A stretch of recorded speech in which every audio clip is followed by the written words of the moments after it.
দীর্ঘ 10 মাস পর আবারও বাড়ছে ব্যাংকে টাকা জমা রাখার প্রবণতা।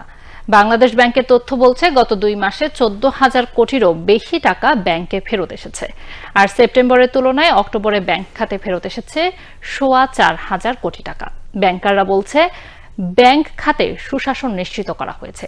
ইতোমধ্যে বাংলাদেশ ব্যাংকের 11টি ব্যাংকের হস্তক্ষেপে বোর্ড পুনর্গঠন করা হয়েছে। এছাড়া তারল্য সংকট কাটাতে বিশেষ তহবিলের ব্যবস্থাও করে দিচ্ছে কেন্দ্রীয় ব্যাংক। আরো জানাচ্ছেন কুমার বিশ্বজিৎ রায়। স্বৈরাচারী শেখ হাসিনার আমলে সবচেয়ে বড় সংকটে ছিল ব্যাংক খাত। নামে বেনামে ঋণ বিতরণ, ইচ্ছাকৃত খেলাপি, বিদেশে টাকা পাচার এবং ব্যাংক পরিচালকদের অনিয়মের কারণে তলানিতে নামে আমানতকারীদের আস্থা। এর ফলে চরম তারল্য সংকট দেখা দেয় 1 ডজনেরও বেশি ব্যাংকে। আস্থার সংকট থেকেই টাকা তোলার হিড়িক পড়ে ব্যাংকগুলোতে। ব্যাংক সংশ্লিষ্টরা বলছেন কিছু ব্যাংকের ভগ্নদশা, উচ্চ মূল্যস্ফীতির চাপ, নির্বাচন কেন্দ্রিক অনিশ্চয়তা, 2 ঈদের বাড়তি খরচ, ব্যাংক একীভূত হওয়ার খবর এবং ছাত্র আন্দোলনের প্রভাবে হঠাৎ হাতে টাকা রাখার প্রবণতা বেড়েছিল। তবে অন্তর্বর্তী সরকার এবং কেন্দ্রীয় ব্যাংকের নানা উদ্যোগে দীর্ঘ 10 মাস পর আবারও বাড়ছে ব্যাংকে টাকা রাখার প্রবণতা। ব্যাংকে টাকা রাখার প্রবণতা বেড়েছে এবং টাকা দিন দিন ডিপোজিটের পরিমাণ বাড়তেছে এবং আমানত বৃদ্ধি পাচ্ছে।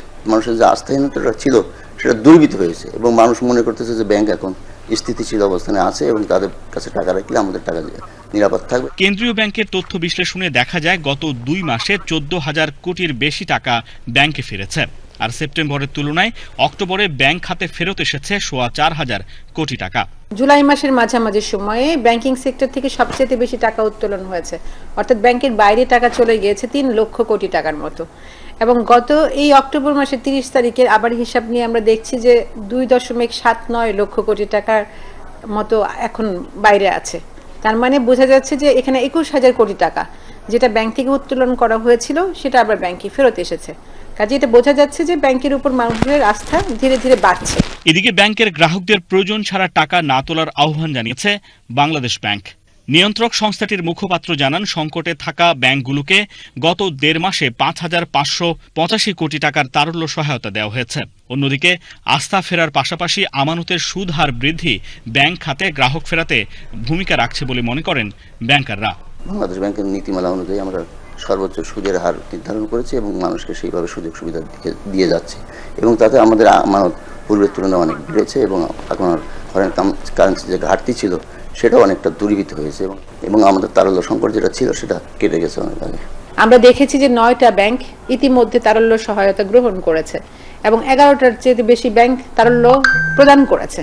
তবে আমাদের টাস্কফোর্স গঠন করা হয়েছে। টাস্কফোর্সের আওতায় এই ব্যাংক কোন ব্যাংকগুলোকে নিয়ে আমরা কাজ করব তাদেরকে চিহ্নিত করা হচ্ছে এবং এই ক্ষেত্রে আমরা দেশি বিদেশি পরামর্শক, তারপর অডিটর, এনাদের নিয়োগের মাধ্যমে আমাদের ব্যাপক পরিকল্পনা আছে।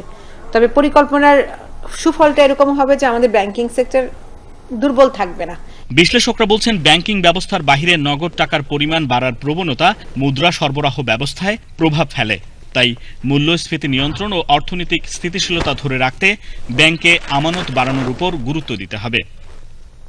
কুমার বিশ্বজিৎ রায়, বাংলাদেশ টেলিভিশন, ঢাকা।